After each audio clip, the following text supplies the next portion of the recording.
What's up, everyone? Again, it's the Football Therapist bringing you another mock draft tip.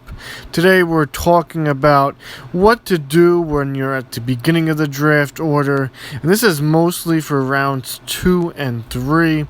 As we start off the draft here, you either like Christian McCaffrey or you like Saquon Barkley. I like both equally as well. I'm going to take Christian McCaffrey. In our last video, we talked about how running backs are a big must this year. At the end of the order, I always look to take at least 2 stud running backs, tier 1, because I feel like there's a big drop-off. I feel like there's a big drop-off at the end of the second round. And let me tell you what I'm talking about here. So right now I'm going to pause the draft real quick. And as you could see, some of the running backs here are James Conner, David Johnson, Todd Gurley. All guys I like, but I feel like are very early here. So what I like to do for this approach is try to go with the best player available at all times. I always take the best player available at the end of the second round here, beginning of the third round, because if you're taking running backs, it's going to be a little bit of a reach.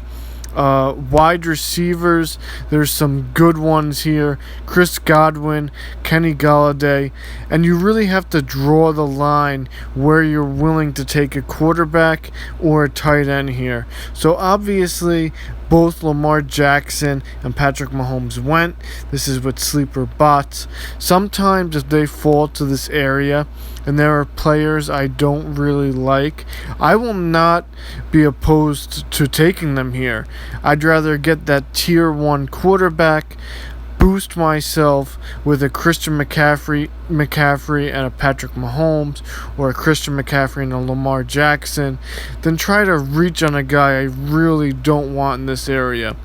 So right here, I'm going to take George Kittle. I feel like George Kittle could be the number 1 tight end this year. I'm going to take a wide receiver in Chris Godwin. And this strategy I like because if I'm taking the best player available, I'm maximizing my potential at either the quarterback or tight end position. And then the other one, I will wait as long as possible, get a guy I really like at the end. I never suggest taking a quarterback and a tight end in this area because you're going to really miss out on the other positions, and it's going to hurt you in the long run. So like I said, I'm going to take best player available. I'm going to go with a George Kittle.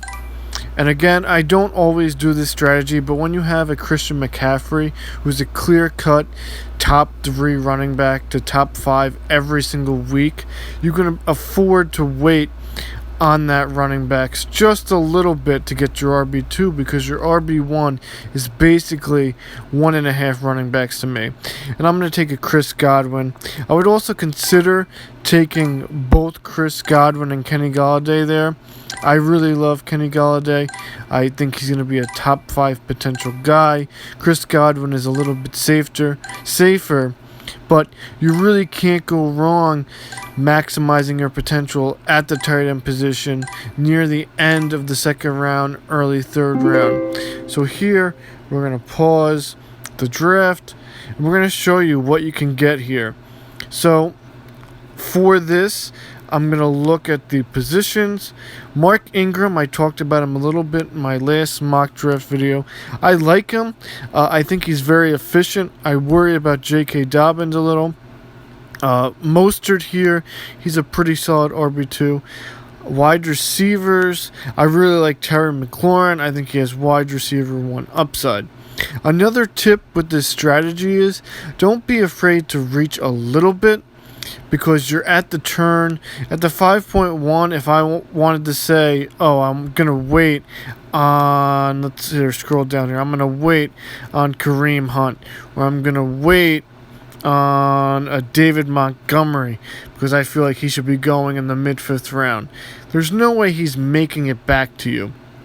So I don't mind reaching as long as it's not a super big reach. So here, like I said, I'm going to go with best players available in my eyes.